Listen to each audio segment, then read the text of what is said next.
Mauro? Yes. The floor is yours. Good afternoon, everyone. Here in Lisbon at this moment, 5 p.m. passing 2, and for us it's a great pleasure to be here with you today in one more session of Service Design Network Chapter Portugal. We have a great agenda today. We will start right now. My name is Mauro Bastos, and I have two colleagues with me today. Laura Lorenzo will introduce the panel after me. After this, we have a panel, and at the end of the session, we have a Q&A with my colleague Luisa Pessoa and the closure of the session. Let's go. So good morning, good afternoon, good evening. We have a lot of people here today from a lot of places around the world, and we are from Service Design Network Chapter Portugal, and we are working since last year. My name is Mauro Bastos, and with me we have Laura Lorenzo and Luisa Pessoa. Since we start here in Portugal, we are developing a kind of circular economy to achieve and to promote service design in 3 pillars in the local economy. I'm talking about the pillar of business and pillar of knowledge and the pillar of community. And at this moment, we are working in these 3 pillars to really promote the service design in a circular economy mode in Portugal with some success. What is Service Design Network? I don't know if everybody is familiar with Service Design. Service Design Network is a volunteer nonprofit organization present in 47 international chapters with more than 1,200 members around the world, and with over 10 years of expertise in service design, and with more than 7,000 online channels, online marketing and digital channels around the world. And with me, Laura. Laura is with you. You are the presenter. Go ahead. Sure. So, welcome everyone. It's a pleasure and an honor to be moderating this panel, but let's start from the beginning. Let me introduce them, who are the most important component of this webinar together with you. So we have today with us Alice Casiraghi. She's originally from Italy. Nevertheless, she has worked several years in China, and since 2018, she co-founded Future Urban Living, which has the purpose to drive circular economy in the industry, in the business. We also have Anton Schubert. He is originally from UK, England. Hello. Drinking a cup of coffee, maybe. He is now based in Helsinki. He has an extensive experience in service design, experience design. He has been a consultant for Fortune 500 companies, and now he is so determined to planet-centric design. Actually, he is the co-founder of this methodology, and we are delighted to have it here today.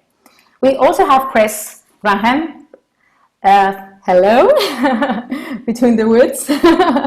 He is in London at the IT office. He is executive director for circular economy. He brings this strategic perspective to the business to embrace this angle. And finally, but not last and not least, Simon Whitmer. He is originally from Switzerland. Hello.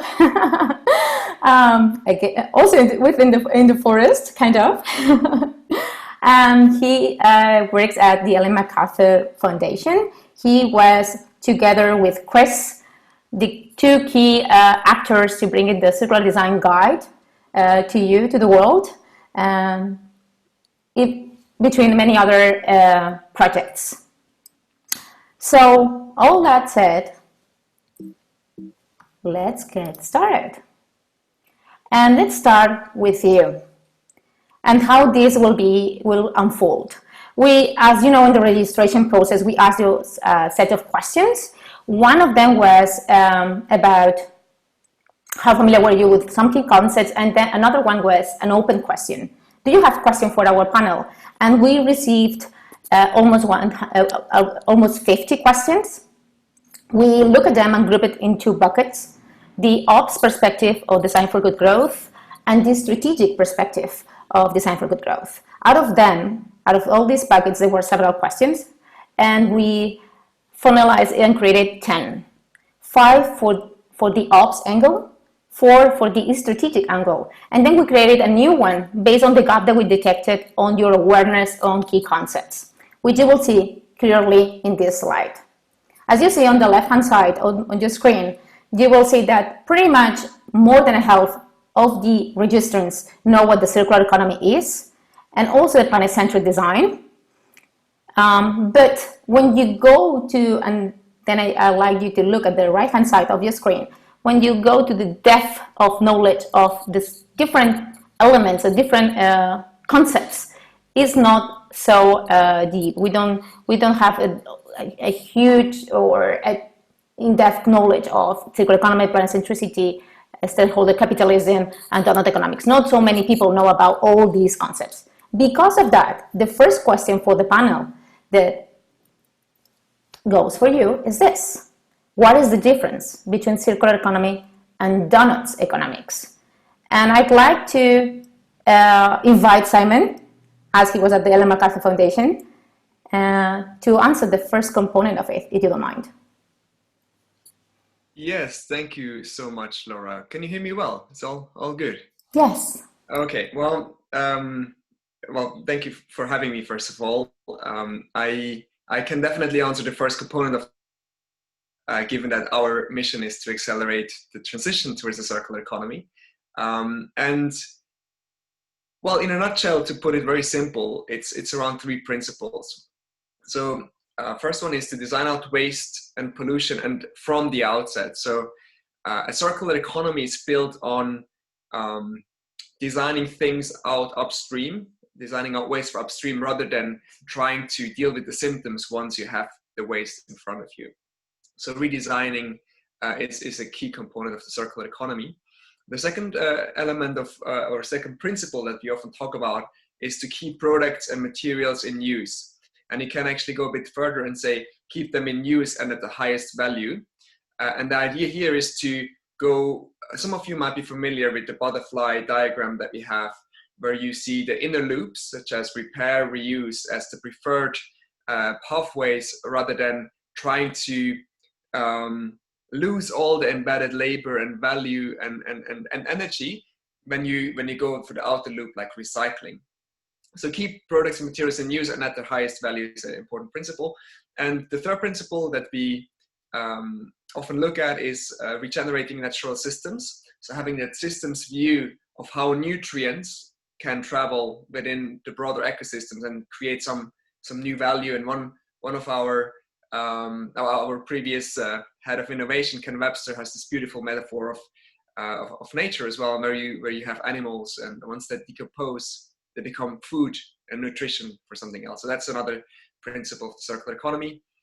It's simple to kind of refer back to these 3 principles, but the manifestation of circular economy can come in many ways, as we'll probably see later today in this webinar.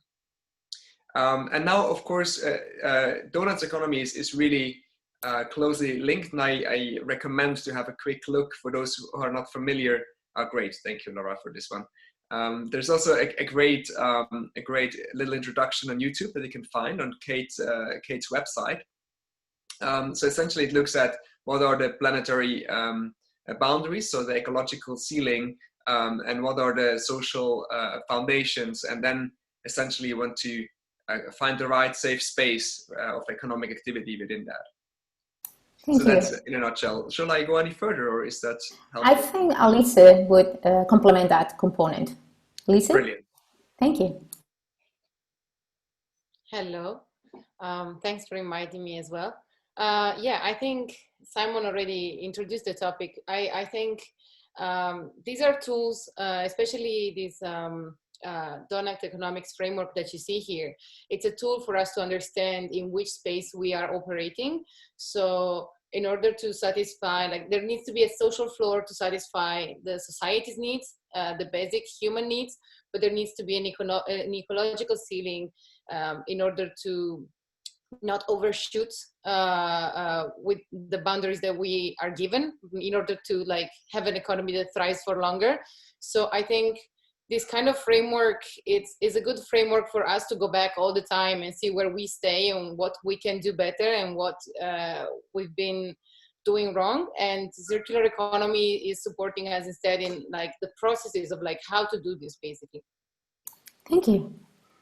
So let me go to the next question. And I would like to invite you, Anton. What is design for good growth? Hey, thanks, Laura. Great to be here. Design for good growth. I think it's not totally defined as yet.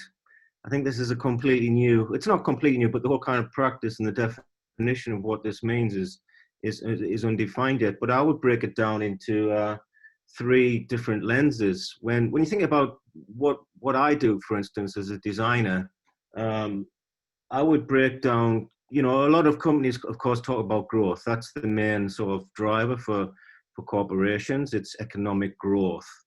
But I think we have to add some extra lenses to that now. If you think about good growth for me means that, we develop things from environmental, societal, and also economic kind of aspects. So when we think about a service or a product, we need to make sure that, number 1, it doesn't harm the environment.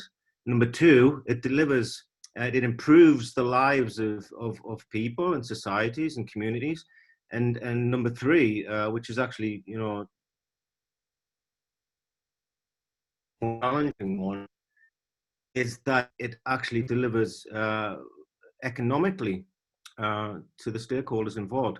And I think joining those 3 kind of lenses together and designing for that, I think, is what, in my mind, will become good growth in the next few years. And I think that's what we're trying to work with now and move forward. Awesome. Chris, would you like to comment or any other member of the panel? No, I think Anton, hello everyone. Also, thanks for having me. Yeah, I mean, I think Anton's, got it spot on. It's about this shared value creation piece. It's about, designing with all of, stakeholders in mind, and, thinking from the outside in when we do that. So, most of the time we're individuals designing in individual organizations. We need to be thinking about what are the, what's the true context for our lives and for our business, which is not that it's in this silo in reality, although, that's often the way we think. And so I think it's really acknowledging that we need to think from the outside in and see our own opportunities within a collective context. And there are, I think the point is that together we're stronger.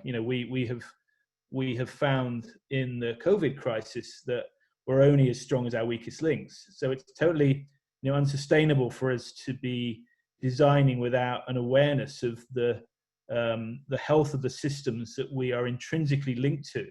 So, designing without a sense of the relatedness of how we exist as a business, as individuals, is a kind of false context. So, that's really, really important. Can I just add a couple of more things about good growth? Because I think there's a big discussion now around capitalism and post-capitalism, and what are we moving towards? And I kind of see good growth as a sort of transitionary sort of stage where we use the sort of models and the mechanisms of capitalism, but we make sure that we don't do the damage that capitalism has done for the last hundreds of years. So I mean, good growth could actually mean no growth. That could be a decision that companies take. That we don't want to grow, we want to stay at a certain size. So, but I think it is about this kind of transition from the bad kind of the bad aspects of capitalism into something more sustainable, but still economically kind of driven. It's still about, you know, it's still about those aspects, business. Okay, thank you. Anyone else would like to add on top of this? Maybe just one. Sure. A quick one. I found it quite interesting to look at how most of the charts are exponential.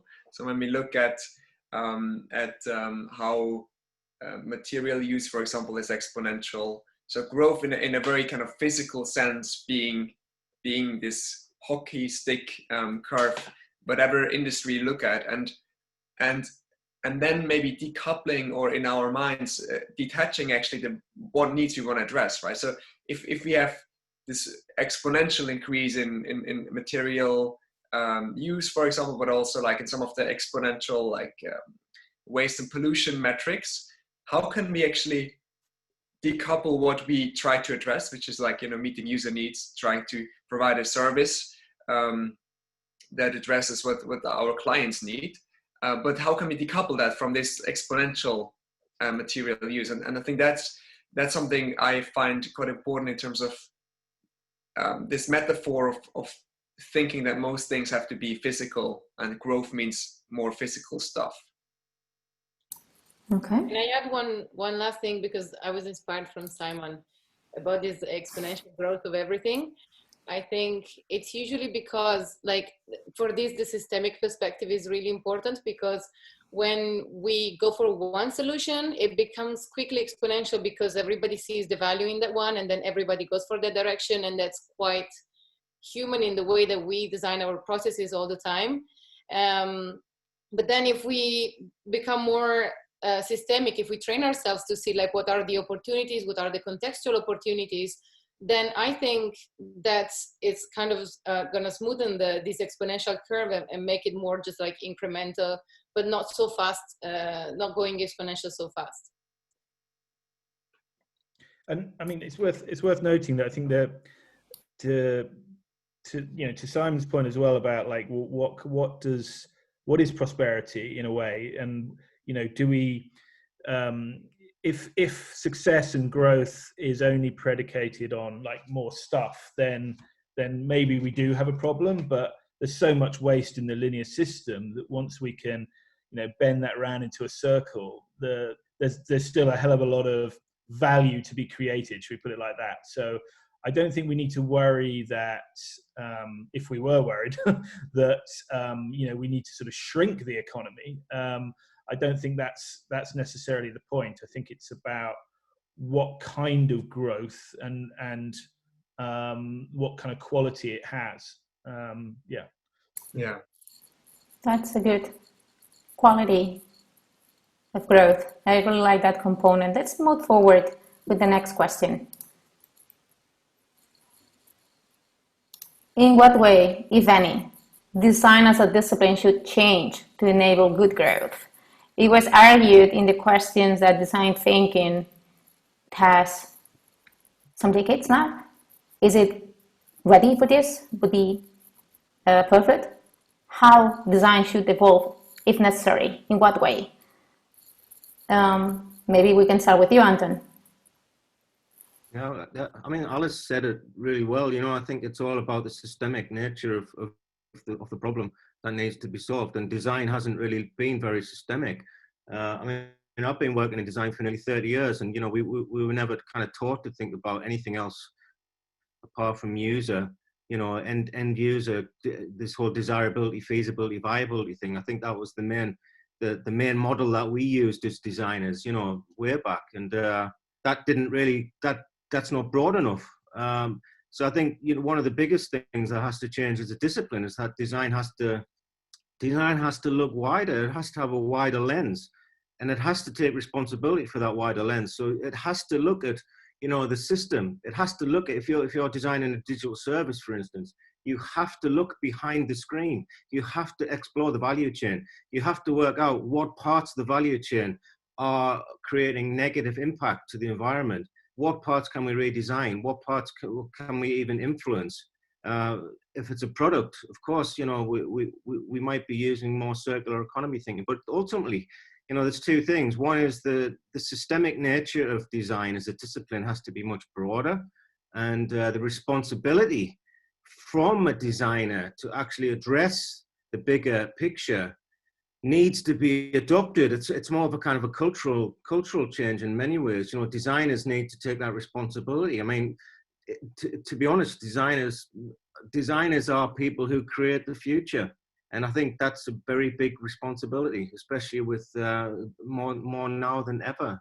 So I think we need to take that responsibility first and foremost.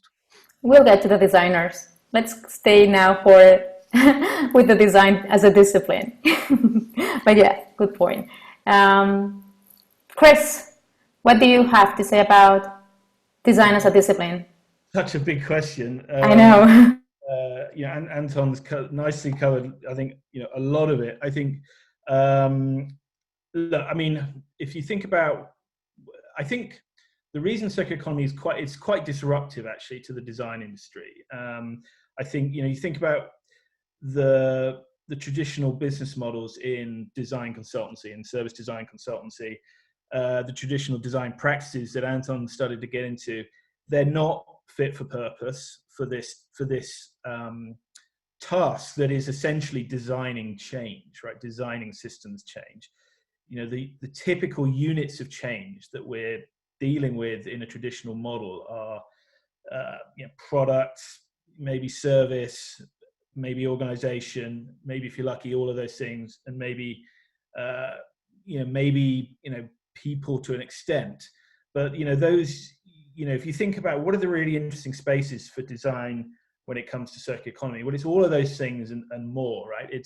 It's probably not happening coming out of the big corporates. So your traditional client model, if that's what you're dependent on, is not going to probably serve you up the right briefs for you to kind of work on change, I would say, particularly. You know, I think, you know, we really need to be thinking about what, you know, I believe that the change that's happening in the industry is we're having to become much more ethically driven and activist. I actually think that, you know, agencies are going to have to become way more, with a small p, kind of political.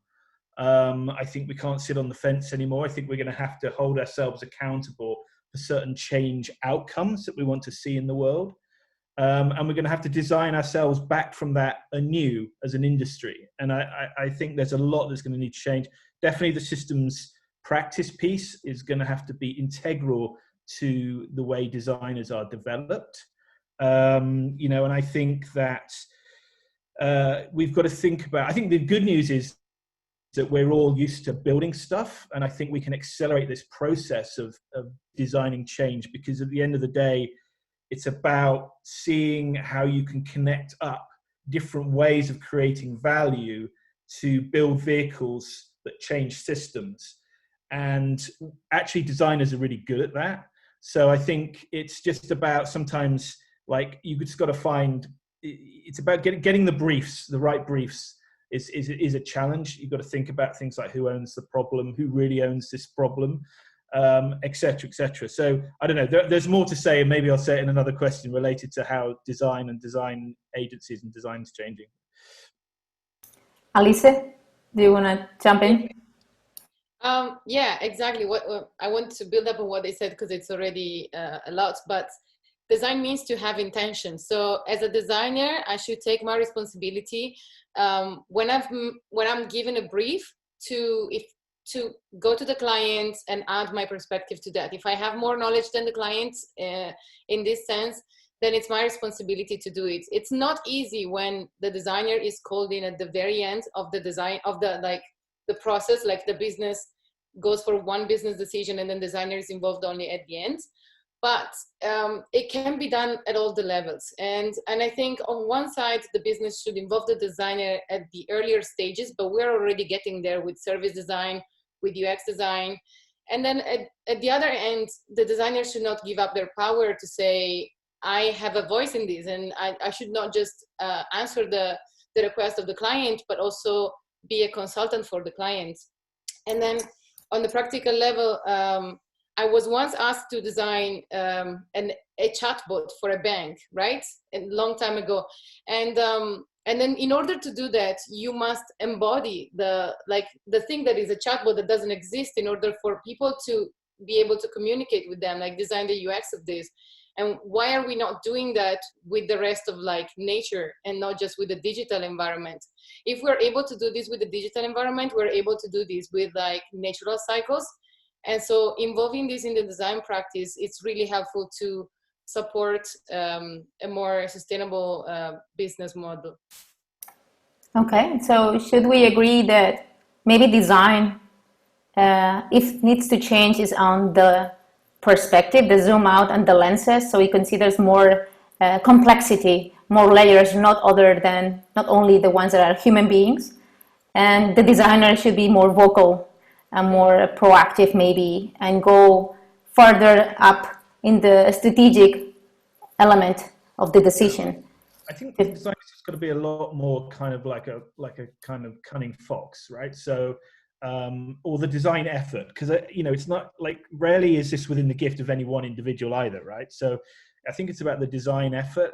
Who we're collaborating with is pretty important here as well, right? But I think the really interesting book to read is Dan Hill's Dark Matter and Trojan Horses, which is sort of an essay on strategic design. And those two things, what he suggests, we need to think about designing, right? As designers, we've always had this responsibility to think about how we're going to get our work to market, right? That's as much the innovation task as the thing itself. And now I think it's a similar kind of extension of that, in that we're thinking about how are we going to get change to happen, right? So it's like we've got to think about all those other dimensions of kind of design, like the networks we're in. Like that's as much an important focus for design as the product we're designing, right? It's like, what's the vehicle that's going to drive this kind of change? Thinking about how we may be building something that has to talk to the current core business issue, but actually we're building the conditions for circularity to take hold kind of in the future. All these considerations are really important. So I think the job of design has got it's got a bit more guerrilla. You know what I mean? It's got a bit more sort of it's not linear, right? It's you've got to think about the system of change.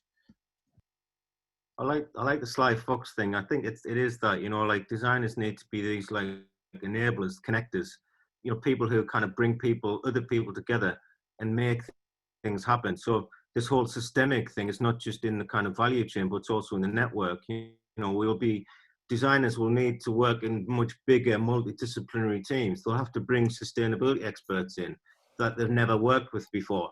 They might have to put them in front of the client to convince the client that, we need to take this direction, because the designer might not have the credibility in that room. So, it is about, networking and pulling the right people together to make things happen. And there's a lot of work. A lot of designers I talk to, they go, oh my God, really? Do we have to do all this now? Isn't it enough what we do already? It's like, we're already like really busy. So, it's a lot to ask, but it is what's needed. This brings me to the next question, which is, what other disciplines do we need to promote good growth? You actually introduced that a little bit, Anton. What do you have to say, Simon, on that, based on your experience running circular economy projects and promoting that? Yeah, I think that there's some really, really good comments just before this, actually, and I would love to transition from that right into this question. One important piece that has been mentioned is the importance of the system and understanding the other stakeholders in it, the broader network.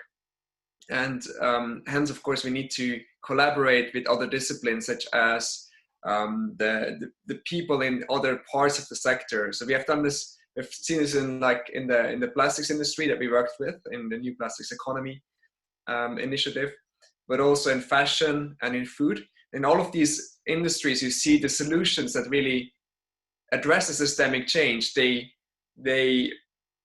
are solutions that go beyond one stakeholder. So they bring together multiple parts of the system. So you need to be able to work with other disciplines. You need to be able to collaborate with the logistics provider, and let's say in the case of physical product, with the logistics provider or with the after-use sector like collection and sorting, to actually prototype and test your solution first.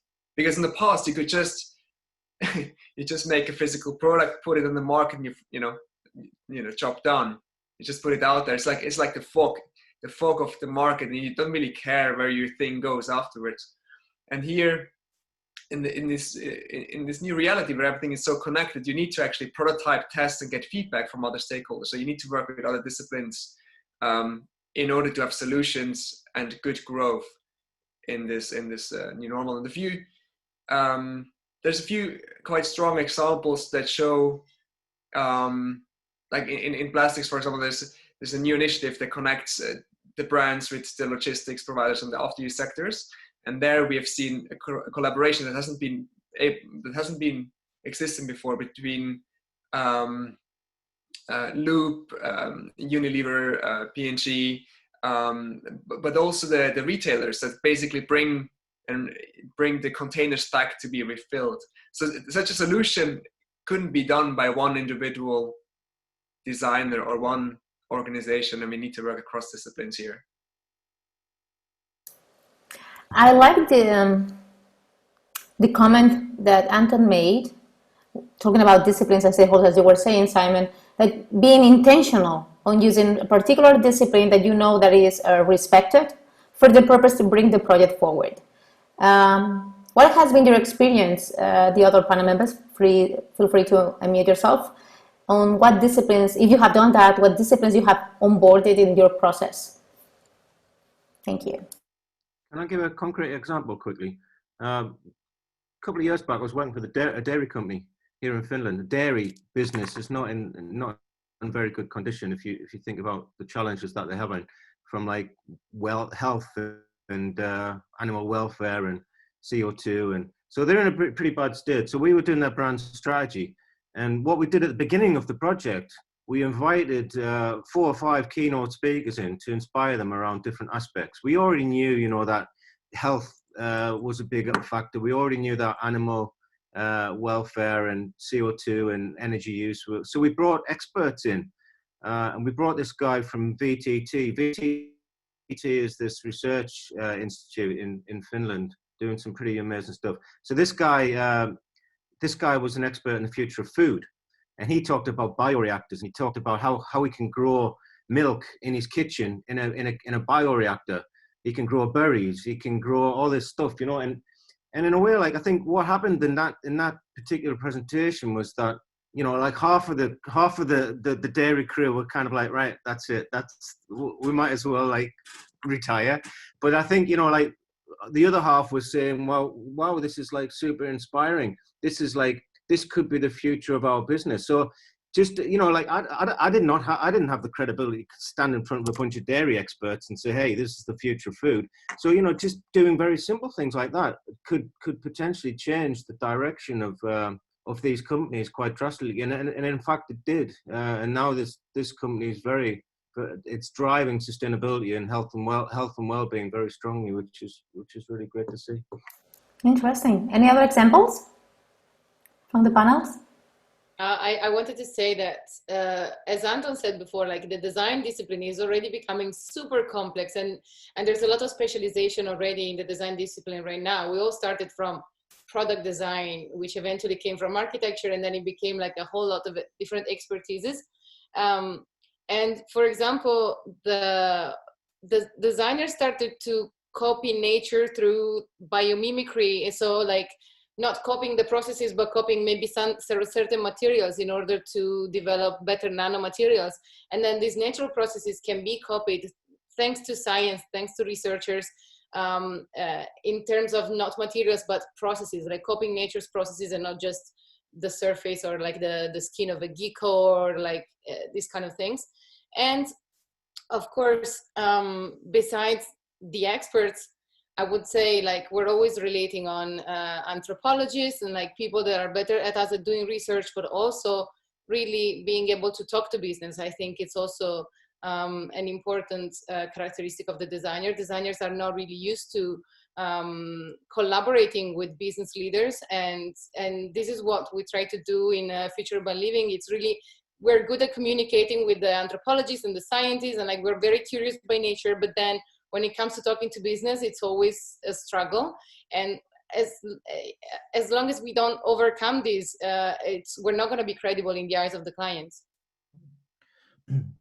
Yeah, I think that just to kind of build on all of those perspectives, I think that, you know, almost the design discipline becomes the ability to kind of harness and leverage a whole range of diverse inputs and perspectives, and that really becomes the kind of a foundational kind of quality, if you like, of a design effort that's trying to understand systems and how those systems can change. And I think, you know, we had a collab at IDEO, just to give a specific example, where we were exploring a whole range of business model innovation opportunities with a group of value chain players within the fashion industry.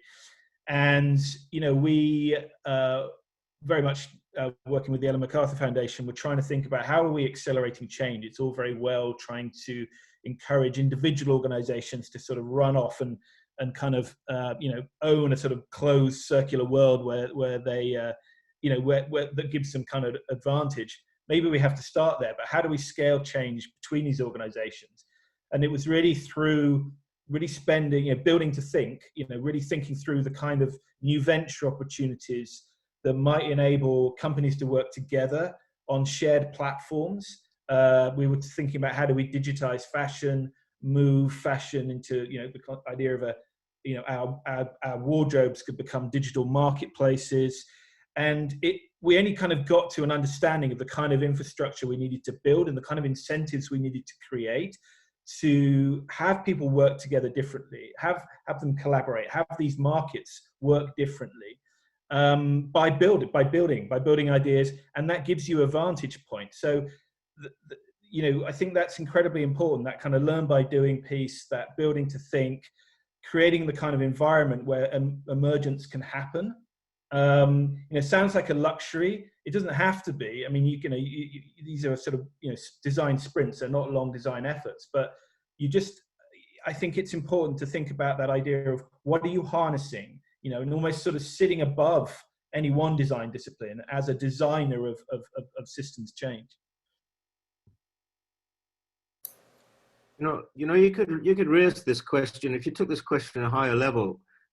Ultimately, I think what we're talking about here is like building networks and how to kind of do wider cross-disciplinary work. But I think what we've seen now in the market with more progressive companies like IKEA and such, they've been collaborating with different industries. So, IKEA and Lego or whatever. And I think that's a really good sign, because to do this kind of stuff really well, to do sustainability, the industries, not only the disciplines, but the actual industries need to start to collaborate. And of course, that raises a lot of questions around confidentiality and this kind of competitor mindset that we've had, but that's what needs to happen. Thank you. To be fair, I think the feedback loops is really the important thing. Like in general, the fact that feedback was not considered in the business and design practice for a long time. Like business started with the economic, like the focus on business with the economic boom was just make, produce, sell. And if people don't know how to use it, find a way that people use it, like find a way to market it and then expand it to different countries. And then design already came in to realign the business with the actual needs of people. So the user-centered design, it came in a moment where the business realized, okay, we've sold this stuff to people, but then they wouldn't take it anymore. So how do we actually realign with with what they want? And then still we had a very limited way of what people wanted it because of not enough inclusivity and not enough equality, because of long processes that lasted decades. And then now we're seeing how these feedback loops from humans, from nature, are actually improving the design and the business in doing so. So feedback loop is really, really important. We have so many things, like imagine our airports or our transit places where we go through, and then a lot of us don't like a lot of things that they have to go through, but were they ever asked if they like it or not? I think it's really about feedback loops in general. Thank you. Yeah, So, I agree, Alice. There's also like something else around that. It's not just the, I mean, technology should be enabling this. So we should be like building, not firstly the metrics for good growth. What are the metrics that we measure? And then we're using data and we're using AI to measure those metrics. hold on. We'll get to the, you wanted your keep Okay, sorry. moving forward. How do you know that?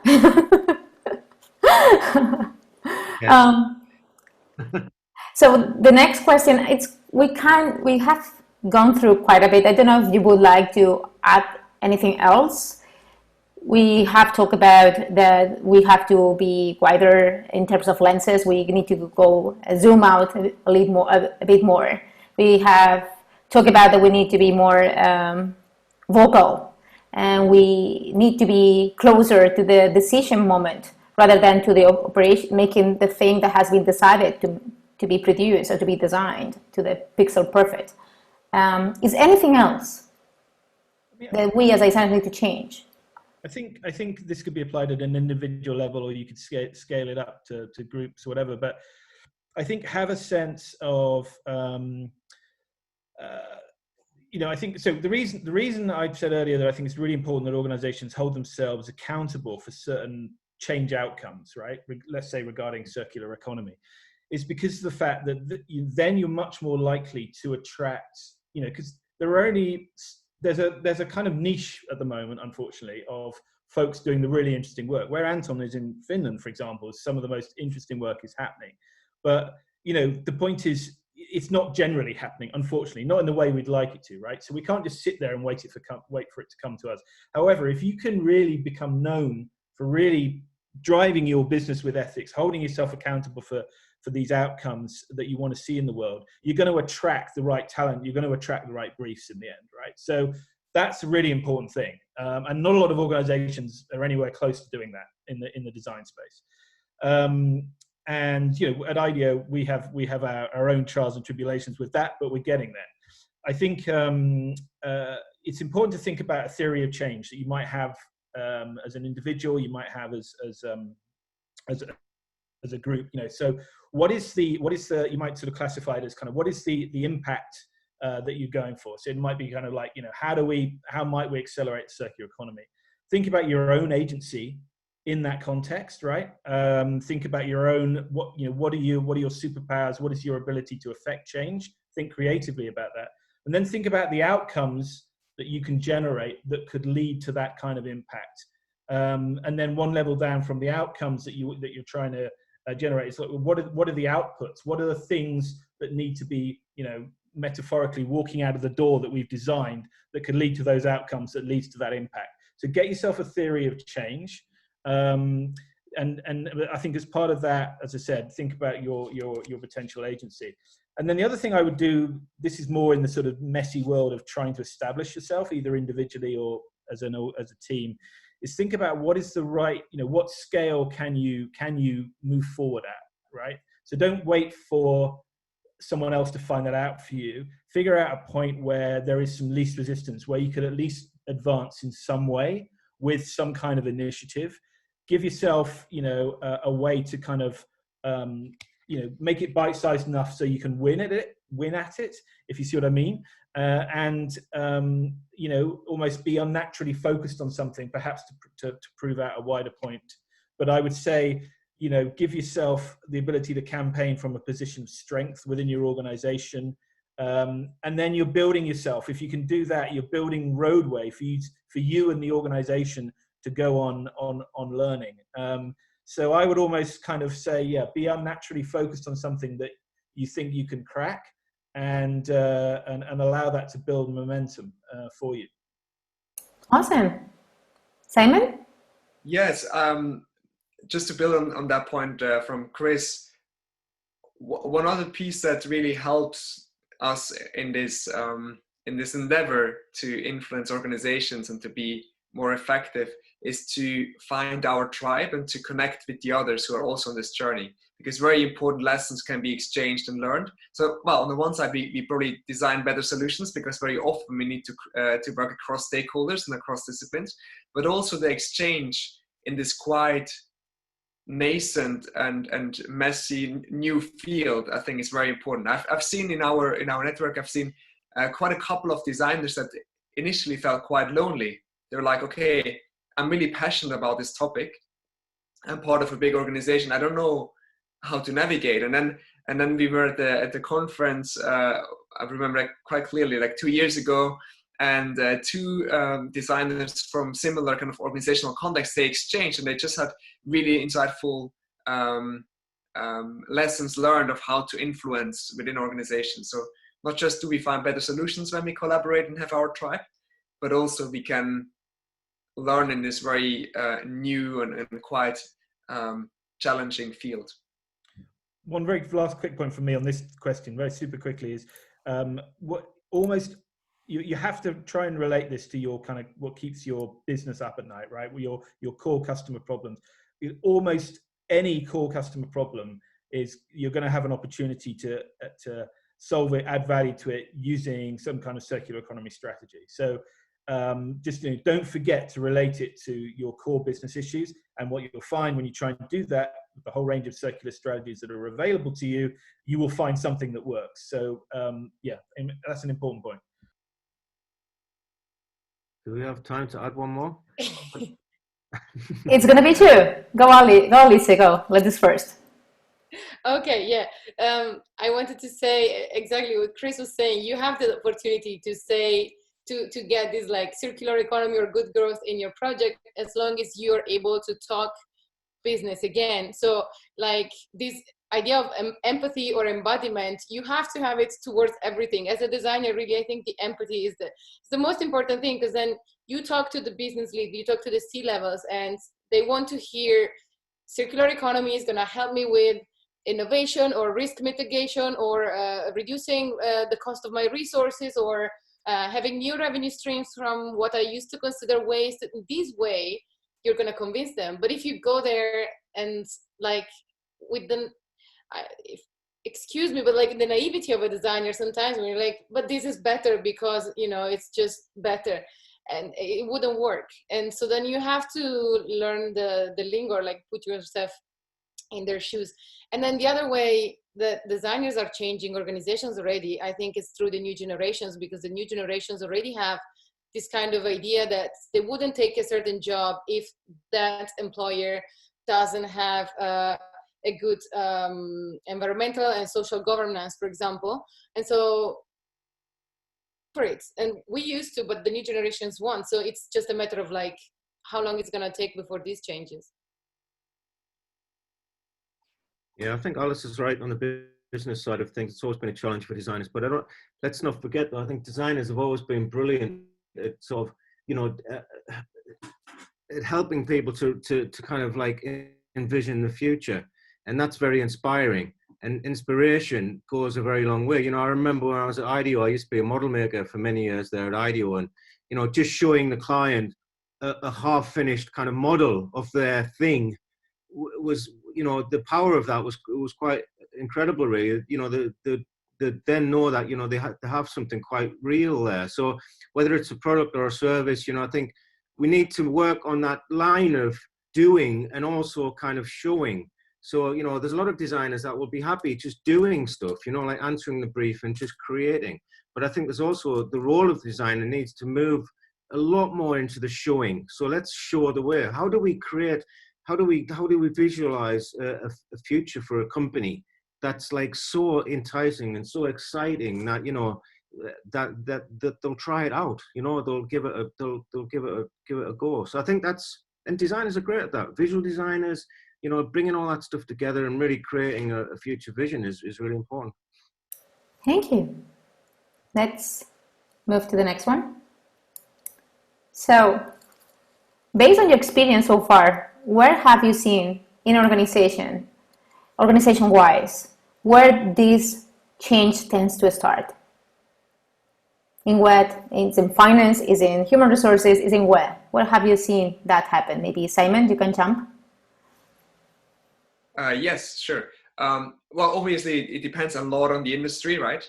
In some of the industries, you can see a clear motivation starting from a brand perspective. So that, you know, where you're clearly exposed to the negative symptoms of the linear system, and where you're kind of like your brand and your name is attached to all the negative causes such as pollution, waste, and so on. You have a very clear rationale to move towards a new system, and so that's one entry point where brands are thinking about their future business models that are feasible in the long term. Sometimes it's supply chains. Obviously, like, you know, when it comes to disruptions in supply chains, as we have now, and when it comes to resilience, and maybe more localized solutions, well, often it's also around like just the material and innovation side itself, like the realization that we need to find new. I mean, I'm again talking from a circular economy perspective, but like new materials, new ways of also using those materials together. So, for example, not to use composites or glues too much, but yeah. So those are different, like challenges or entry points to the topic. Of course, for many organizations, it's also like the sustainability team itself, realizing that yeah, there needs to be a new way of operating in this world that we are in now. Let me jump here to complement and maybe to put here a question that, what about data? What about the IT, the science? We are a data-driven society. Even included to the customer centricity, we have the data eagerness. Is it data showing us that maybe there's another way? Who wants to jump? I can say something about this. I wanted to say that organizations, as from the first question, organizations sometimes they get closer to sustainability because of shareholders' pressures, because pressure, or because of branding, because of all the things that Simon said.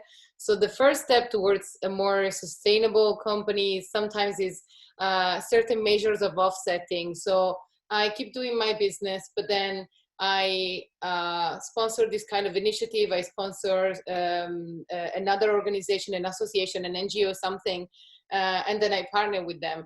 And then slowly, the next step would be really the data, so measuring.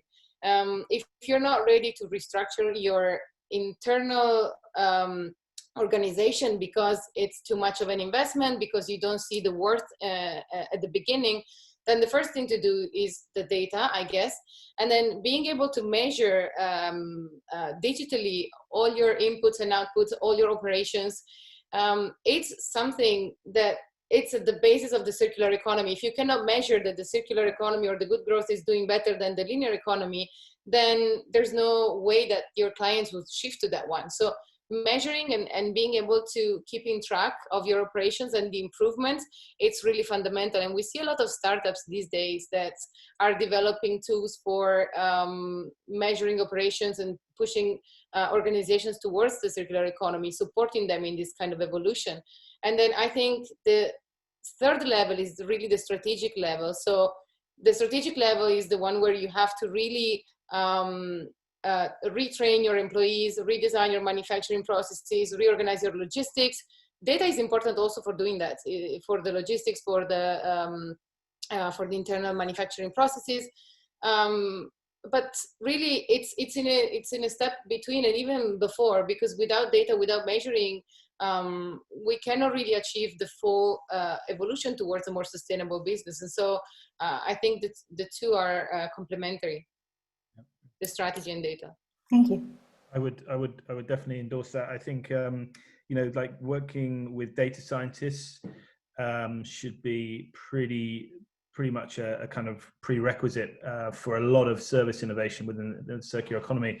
You know, to give you a sort of tangible example again, you know, that if you think about you know, an item of clothing, it's kind of like a dumb item at the moment, right? But if you bring you know, IoT into the equation, you think about creating a smart item of clothing that has a readable sensor in that tells you about what that item of clothing is, then potentially those items of clothing could stack up in a digital wardrobe that could give a whole ecosystem of service providers ways to give you, as the owner of those items of clothing, much more kind of value back by offering you a price for those items of clothing that they know is in your wardrobe.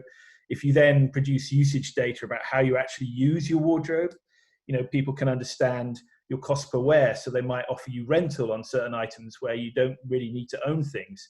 You can use algorithms to connect patterns around how people use clothing to really understand the true nature of trends. So you could start to make your business production as a clothing producer much more efficient. I mean, it's almost sort of endless, the possibilities. Going back to that point earlier about designing feedback loops that someone was making, forgive me, I can't remember who, but that's really important. And so the whole AI IoT piece is a complete enabler for a circular economy, and we should be thinking about designing that enabling infrastructure, right? Because the world needs it, and we can drive that forwards. Anton, I think you will jump in. Yeah, I think that's already, that's already huge. I think there's a couple of companies here in Finland who have been using technology in AI and IoT really well from a sustainability point of view, but they haven't been talking about it as a sustainability point of view. They've been talking about it as a energy efficiency thing or an optimization thing. So you take like someone like Kone make elevators and escalators here. Well, I mean, they're one of the biggest manufacturers in the world. So they've used IoT in all their elevators, right, and escalators. So the elevators and escalators can actually talk to each other and send all this data back to some sort of, I can imagine there's some sort of like, huge dashboard in HQ Kone, where they can actually sort of optimize the energy, in a whole building. And they know, and if an elevator is not going to floor 5, they can switch all the lights off on that. So, and then Wärtsilä is a shipping company, build ships, and now their business is very much around getting ships from A to B in the most cost efficient way. So using like satellite information, weather information, engine performance, and they can kind of send a ship on the most on the most energy efficient route, and even know that when it's coming into port that it's able to dock without having to go around the port for a day before it can dock. So I think this is already like happening. Technology is already kind of enabling that, but I think it's because companies go, yeah, this makes really good sense because it saves us shitloads of money. But I think what companies haven't got their heads around yet is like it's the right thing to do. From a kind of like values point of view and a purpose point of view. I think that's the challenging bit. It's easy to optimize, but it's harder to take a stance and say we want to follow this path from a purpose point of view because we believe in a sustainable future. So I think that's where we are at the moment. Excellent. Let's move to the next. Okay. So let's be strategic here, or opportunistic, if you will. So what is the best bang for the buck for the business, for us to entice organizations towards this good growth? Even if for, as Anton was saying, for, optimize. And maybe eventually they will embrace that as a purpose. How will be the best way to start with? Anyone here? Alice? Sure. I think we already mentioned this a bit before.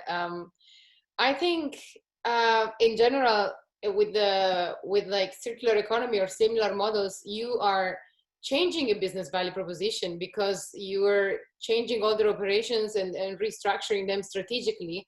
So what they're asking, what an organization will be asking you in exchange is like, I still want to keep making money. That's all they want to do. And then if you're able to tell them that these circular economy or methodologies for sustainability are able to give them, we say, the triple bottom line. So economical growth, but also social responsibility and environmental protection. And these three things can be coexisting together with the business operations.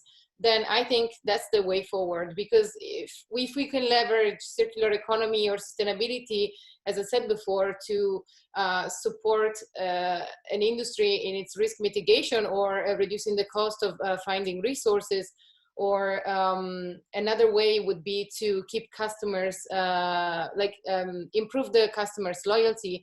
So as Chris was saying, if you switch from a selling model to a subscription model, basically for a pair of jeans or for a deodorant, for anything that you might use in your daily life, then these customers will not just buy from you once, but they will keep buying from you. And then you will be able to implement these loops where you not only have loyal customers that keep purchasing from you through subscription rather than one-off, but you would also have the feedback from these people. So it's really a win-win-win situation if you think about it. You just need to be able to sell it in the right way. So in one way, I'm helping you to have like better relationship with your customers, or to save on resources, or really to mitigate risk, to future-proof your business. There are many different ways, and it really depends on the business, whether it's a business that works with manufacturing or logistics, or like B2B, B2C. There's no one solution fits all.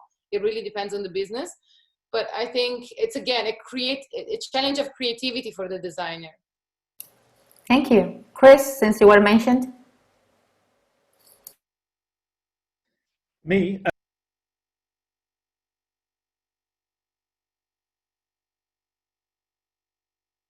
You're mute. Sorry.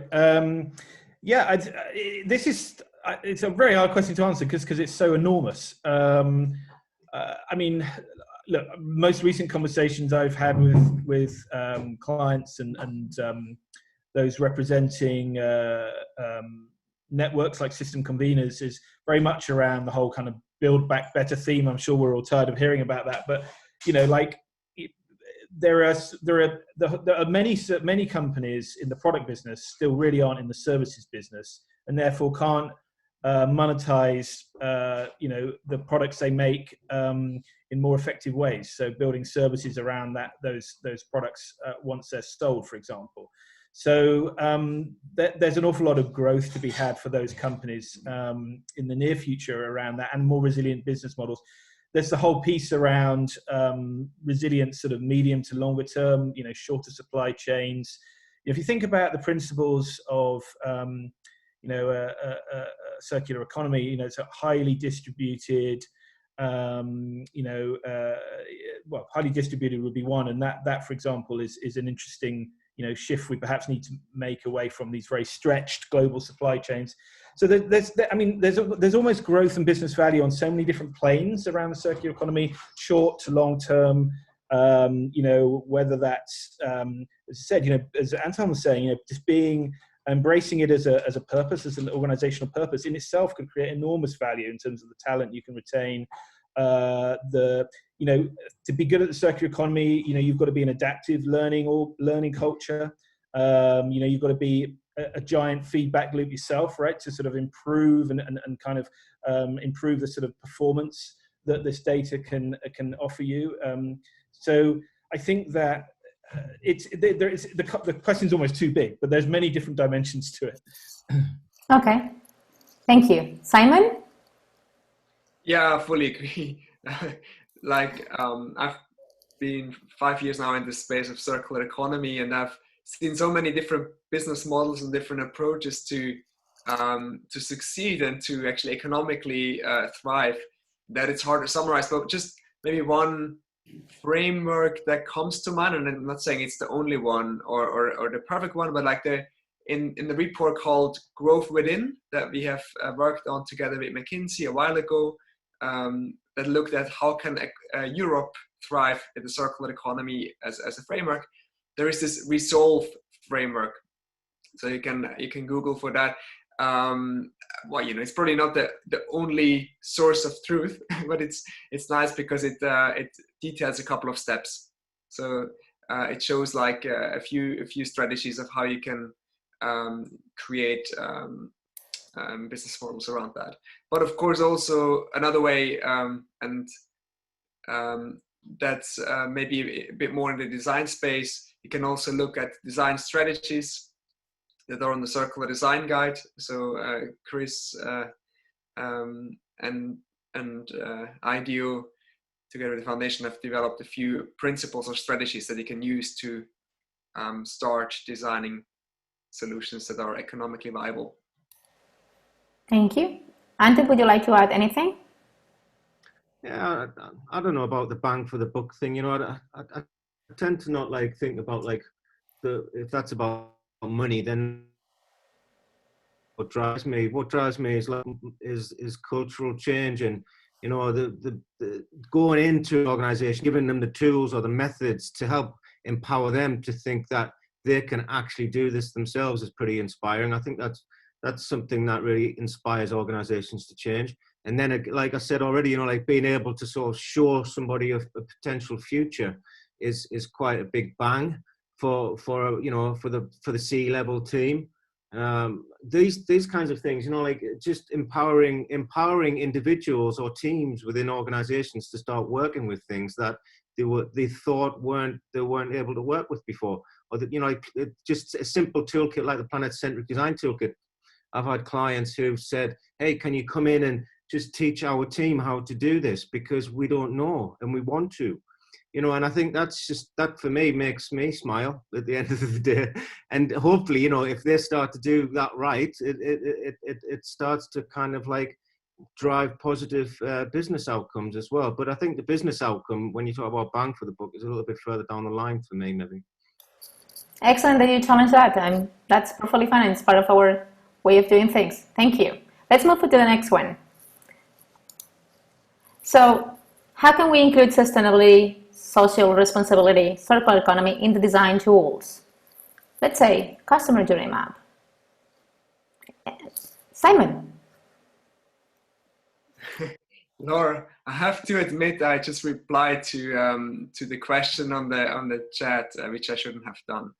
So I completely missed your question, but I can see it on the screen. So shall I just repeat that one? So how can we include sustainability, social responsibility, and circular economy in design tools? Well, all right. I'm personally not too familiar with customer journey mapping. I'm not a service designer by training, and I haven't used all of the design tools. But what is critical is that we use the mindsets across multiple points of our design process. So of course, at the start, when we empathize, we start to think more broadly about not just the user needs, but more broadly about the system and do a systems mapping piece. When it comes to the building the prototypes and testing, that we go beyond just an end user narrow kind of testing and prototyping, but go much broader, because those insights and feedbacks, as we've just heard from Alice, will be really important in terms of designing socially responsible and better solutions. So at every step of the design process, however that looks for you and whatever tool you use, complement the narrow focus, so the user-centered focus, with a systems perspective, right? And there's different tools that you can use along the journey. Excellent. Alice, since you were mentioned. Yeah. So at Future Urban Living, we developed this set of tools for design thinking workshops, for example. I think design thinking workshops is something, it's a very quick way to showcase your design process to the client when you're working with them. And this has been working with traditional service design that was by definition human-centric. So the customer journey map is based on the user, is based on the journey of the user, of the customer, or the human that is going to be using my product or service, right? And so in order to make it more inclusive of like also broader sustainability measures. So I think the first thing is to keep in consideration the context and the business network, the ecosystem where the where the business, the operations are based in. And so this is what we try to do with our circular design tools or design thinking tools for sustainability. So we're inspiring customers and students to use these tools and really try to see not only through the eyes of the final user, of the human, but also of the whole ecosystem around them. So having this systemic perspective, or as we mentioned before, the embodiment, right, of the characteristics of nature. So it's funny sometimes, because then you're asking them, what would nature think if the user has to go through this journey in order to get this product or get this service? And like, what would the user think, what would the business think, but also what would the nature think? And not nature in general, but that contextualized nature that is where the service is immersed, for example, or that city or that business network. So I think and then this is an ongoing process, because we're working with students of Polytechnic as well to develop more tools. But I think the first shift that needs to happen is from the human-centric design to the life or planet-centric design, so that you're considering all the other actors as stakeholders and not only the final user. Anton, since you were mentioned. Yeah, the way we did it with planet-centric was we didn't want to redesign design. That's like stupid. So like, we thought design works, like it's very powerful. There's a process. Most designers who come out of design school kind of learn that, you can read the service design handbook, you can do it, it's not that difficult. So I think what we did was just ask, so where does the normal design process, where's it lacking? Where's it missing the questions that we need to ask around sustainability, around, the planet, or, the negative impacts of CO2 or emissions or whatever it is. So I think all we did with Planet-Centric was just that we made sure that we created a toolkit that practically enabled the designer or the team, the design team or the whatever team working on the topic to actually ask the questions that they weren't able to ask before. So, it in that way, it was very simple. So if you want to bring, that into the process, then you need to articulate the question, and then we simply created sort of toolkits and canvases that help the team ask that question and answer it. So it was that simple for us. And I think, the practicality of it needs to be simple. Otherwise, people don't adopt it, right? I think the problem with a lot of this stuff is that it's very complicated, and you look at these frameworks and you just go, oh my God, my brain hurts, like how the hell am I going to get into this, So I think the practicality of and the simplicity of a toolkit or a process, you don't have to go through it from start to finish. Customer journey map's just one element of the process. It's not the whole thing. You might just want to focus on the customer journey. You might want to focus on something else. It doesn't really matter. But I think what does matter is that if people are going to adopt this, and I think if you think about thousands, millions of designers adopting new ways of working, the model has to be simple, it has to be practical, and it has to be adaptable and flexible. So that's the way we thought about it when we did it. I totally agree with you, because I think we started from the same approach. Like, service design works, but you just need to upgrade it a little bit. You need to shift the focus, but then really convincing a lot of people to rethink all the tools they used to design with is not going to work. People will not accept it. It's not scalable. Let me bring here into this conversation one question that comes from our attendees that really matches perfectly what you were saying. And actually, you have mentioned McKinsey, and we're talking about how to include these components in the design process. The question is this, and I apologize, I don't know the name of the person. Can the panel say if they think that the design industry will or even should own circular design in the next 10 years, or should we leave it to the management consultants, McKinsey, Accenture, and the likes? Laura, the question was made by Christopher Sharing. Thank you. Chris. Thank you, Christopher. I think I know Chris. Chris Sharing. The name rings a bell.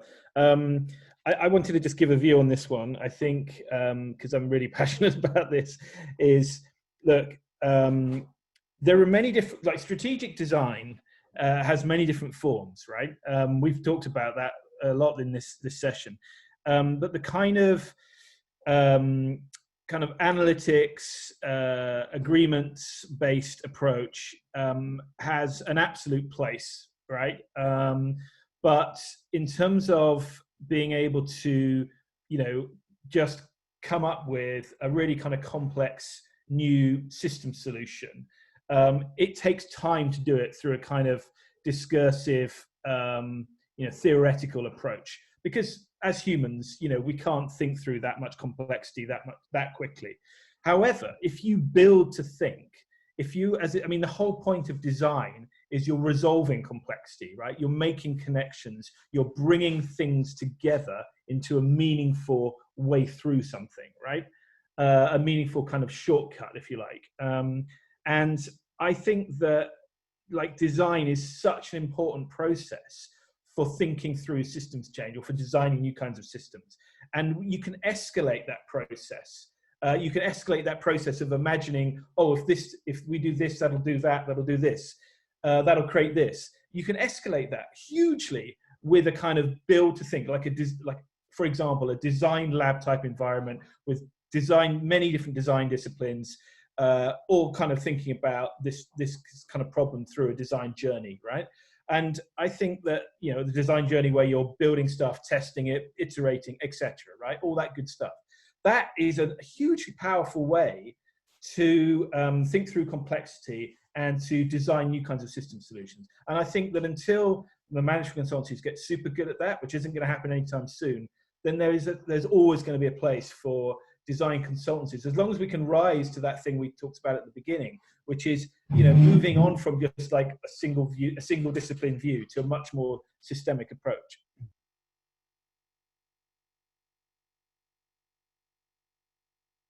Anyone else? No? Okay. Well, we have 10 minutes left, less than that actually. We have more questions on our back.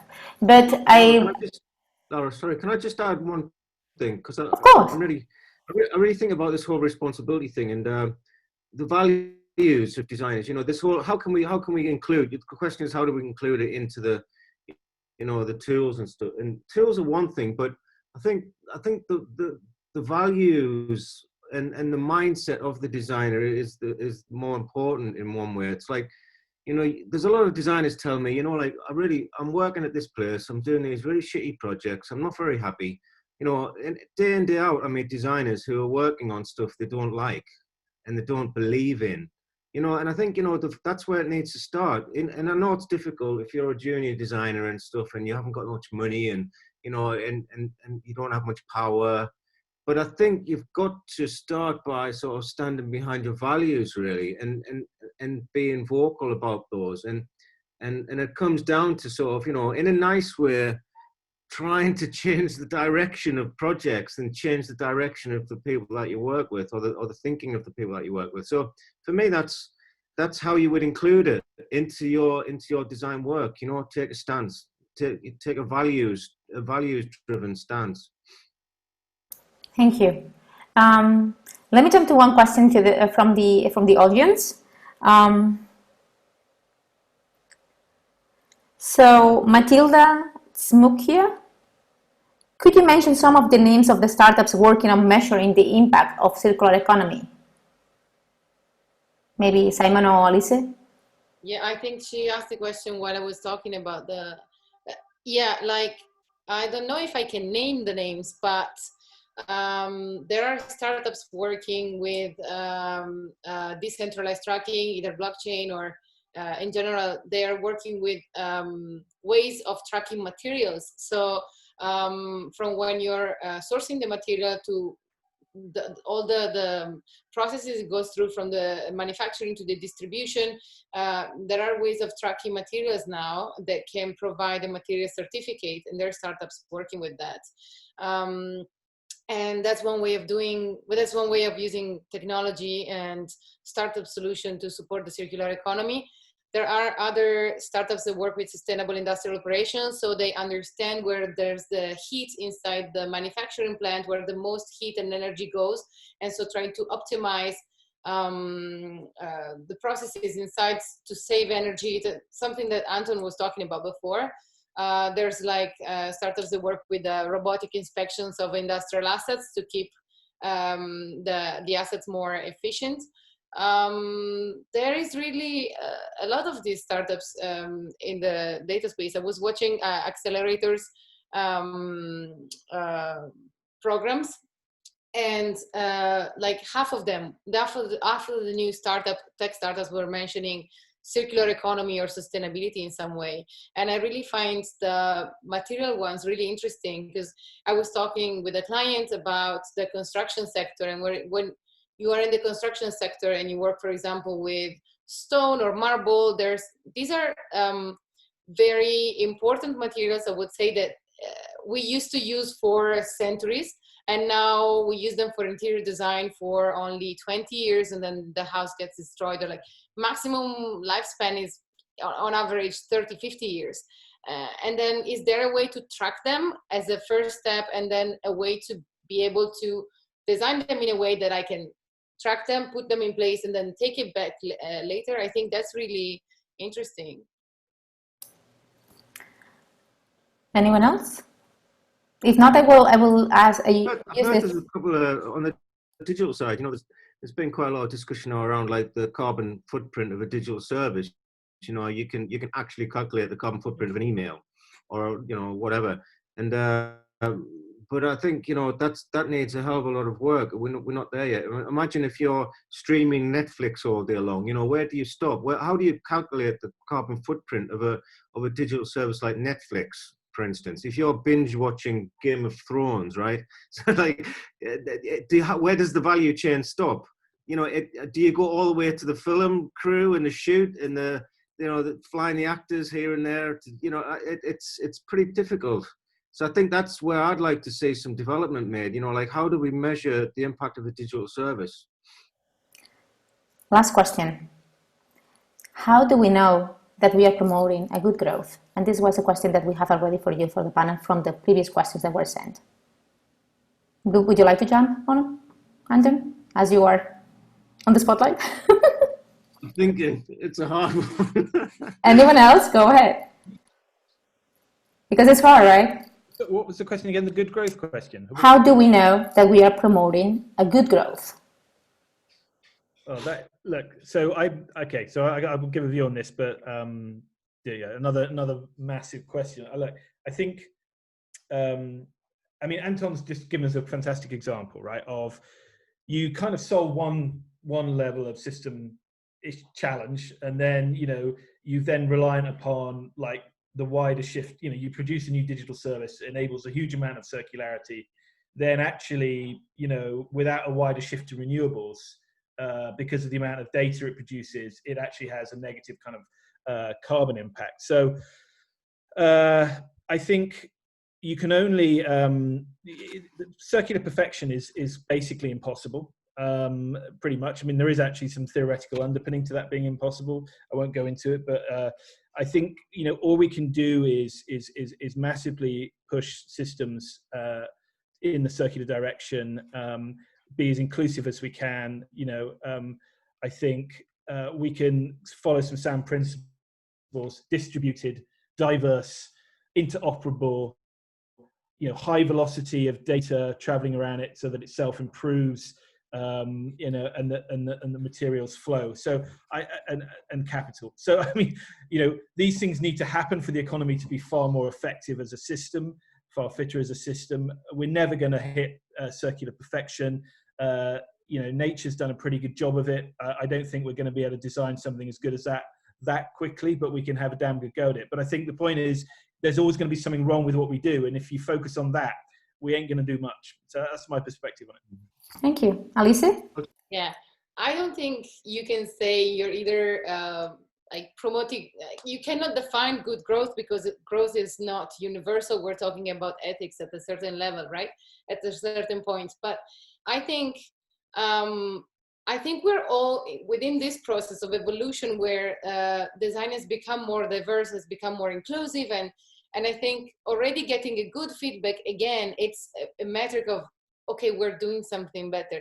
And a good feedback needs to come from the most diverse viewpoints, because it shouldn't come from one person only. And only 30 years ago, the airbags in the cars were designed only with men mannequins, so a woman would be killed much more likely than a man if she had a road accident. And then we started including women, and then we had cameras that didn't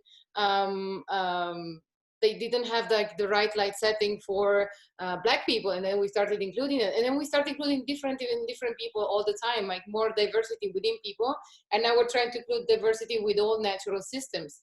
And I think this is like just the right natural way to go forward, to become more inclusive in general and receiving the more diversified good feedback as we can. I would recommend that Go ahead. I would recommend that designers do it at a project level. So when you go and do a project with a client, you go in with a good growth model. You say, hey, we design things with a good growth model. And the client will go, what the hell does that mean? And you go, well, it means whatever. You'll set the metrics for that. But basically, it's set on 3 lenses: economic, societal, and environmental. So when we design your new service or your new product, we're going to put metrics on each of those lenses to make sure that we're moving in a better direction. And then we'll also build a feedback loop to make sure that a year, 2, 3 years later, we're actually delivering on those metrics. So, you know, like somebody said already, every client's different, every project's different, and every industry's different. But good growth, I think, from a designer's point of view, needs to be set at the project level with the client. And that's the way I think it would. That's also a way to simplify the whole idea as well, and make it contextual to the actual project that you're doing with that particular client. Anton, since you're here, there is a question from Sonia Sampaio. Is Planet-Centered Design Toolkit available to the public? Yeah, just go to the planetdesign.com website. It's all open source, and you can download it and start using it. And it's in continuous development, and you can reach out to the team pretty directly and give feedback around that toolkit as well. Thank you. We are in the last minute. Simon, I don't know if you want to add anything else to these final words to this question. Yeah, I wanted to reply to Karthik, actually, that it's asking, does circular economy tackle mass consumerism as a behavioral pattern which is currently detrimental? And I wanted to say that we cannot deny the massification of like our society. We live in a mass production and mass distribution society, but then I think there is already a trend towards contextualization.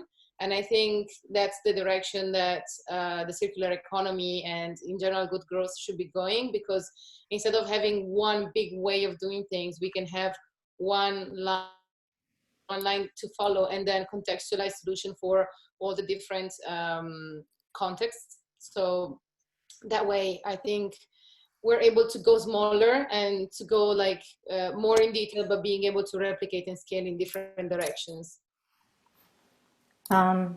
Simon? And we will close here. Thank you, Laura. I can only basically agree with what the previous panelists have said. I think it is a multifaceted topic, maybe to kind of provide another kind of perspective or shortcut. Often when we go for, let's say, for inner loops, it often provides us with solutions that are preferable in terms of like energy use, labor cost, or like embedded labor, and also material streams. So while of course from a systems perspective there is not like a one line answer, sometimes the butterfly diagram, or like basically going for reuse before you go for recycling, or going for repair or even substitution, because sometimes you don't need a physical thing in the first place, right? Going for those strategies can help you to find an entry point or to find a starting point. But I fully agree that it's a complex topic and we need to understand it better in terms of systems thinking. Well, thank you so much to everyone. I really enjoyed it. I hope you attendees as well. And let me finish with the same that I started, which is this music. Thank you, everybody. Obrigada. Boa tarde a todos. Boa tarde.